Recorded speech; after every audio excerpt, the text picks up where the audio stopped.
Hello guys! For today's videos guys is mo adto na pod mi sa Antianon guys. So ang kani akong mga kauban guys. So mo adto mi sa Antianon guys kay mag-ministry mi kauban sila nanay. So guys, manglarga na mi guys pagkanindot sa panahon guys. So while the travel mi guys, muni among mga naagian guys, daghan kay silag mga kahumayan. So pagkanindot sa view guys, siya no, naara ko i-share ninyo guys, pagkanindot ang kinabuhing Kristohanon guys. So niari mi diri guys kay mag corporate prayer mi. Unsa ang corporate prayer? Corporate prayer is an important part of the life of the church. So mabasa kini guys sa Acts 2:42. So karon guys, naabot na mi diri. So ang akong mga kauban guys is nakakita sila og sampalok, ganahan sila mukaon. So while nga gahulat mi guys, ang akong mga kauban nagkuha pod sila og sampalok. So nakita na ko ning kahoy guys pagkanindot sa iyahang mga bulak. Pagkahuman nila og kuha guys, namungko na sila guys kay napamigulat nga kauban namo. So guys, naara ko i-share ninyo gamay. Ang akong i-share guys is unsa ang kinabuhi. So ang kinabuhi guys, pinaagi sa pag-ila-ila nimo ni Ginoong Hesus, makita nimo kung unsa ang tinuod nga kinabuhi. Sa tagsa-tagsa natong kinabuhi guys is importante kini. Atong kuhaan og base ang mga butang. Ang mga butang guys is adunay manual. Kitang tao guys is ang atong manual sa kinabuhi is ang Bible. So na ako ihatag ninyo nga example guys. Ang balay tao ang mugama. Kung maguba ang balay, tao ang muayo. Ang tao kung maguba ang kinabuhi, Ginoo ang muayo. So maura to akong i-share ninyo guys. So karon guys, kaning dahon nga akong gikuptan guys is ang tawag ani lumboy. So balik ta sa among mga kauban guys. So ang akong mga kauban guys is namungko sila guys. Gaulat pa mi guys sa among mga kauban kay naapay kikuha.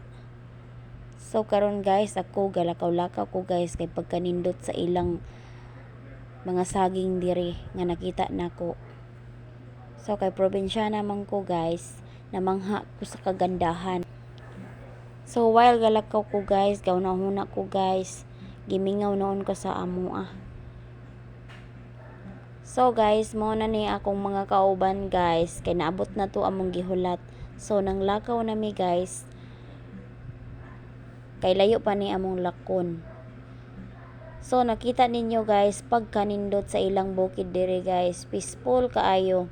Ug kani akong mga kauban guys is gaistorya-istorya, kabahin sa ilang mga kinabuhi, ug salamat kayo sa inyong mga tagsa-tagsa nga kinabuhi. Ako ra may siging katawa guys, kay nalingaw pod ko guys og pag-vlog. Siyempre, ako mo mag-una guys, kay ako may mag-vlog. So nakita ninyo sa likod nako guys is pagkanindot sa ilang mga saging. Makabot ra nimo guys. Akong mga kauban guys is nagkatawa sila nako guys. Samot na ni akong kauban nga naay tuwalya. Kadala-dala pud taw ni siya tuwalya guys kay mulabang man mi og subak. Kay iyang hunahuna guys nga makaligo siya guys, di nara siya tuwalya nga magamit.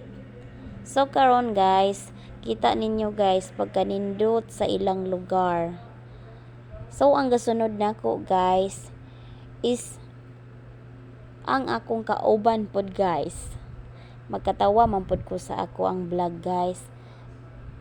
So naapod ay sila tubo diri guys. Dako kayo ug lapad ang ilang katubhan diri guys. So pagkanindot diri guys, bisan mag-shooting paga diri guys, atong ganahan mag-artista guys, diri ra mo mag-shooting. So akong gilingi guys kung katong saging guys, kay sa una ni ari mi diri guys, naa pa to diri. Pagbalik na namo guys, wala na, gikuha na dagay sa tag-iya. So mao ni ang tubo guys nga na-harvest na nila. So daghan pud sila og mga lubi diri guys. Paglakaw-lakaw na mo guys, nindot kaayo ang mga view. So naa na mi diri sa balay sa among kay corporate prayer. So nakita nako guys, green na green ang ilang mga katubhan. So nakita pud nako guys nga naay kuan, naay nangka. So nakyutan ko guys, wala ko nakyutan sa kong nawong. Nakyutan ko sa nangka kay mubo kayo pero daghan kayo bunga. So makita ninyo guys, akong ipakita ninyo. So mao nang nangka guys, cute kaayo.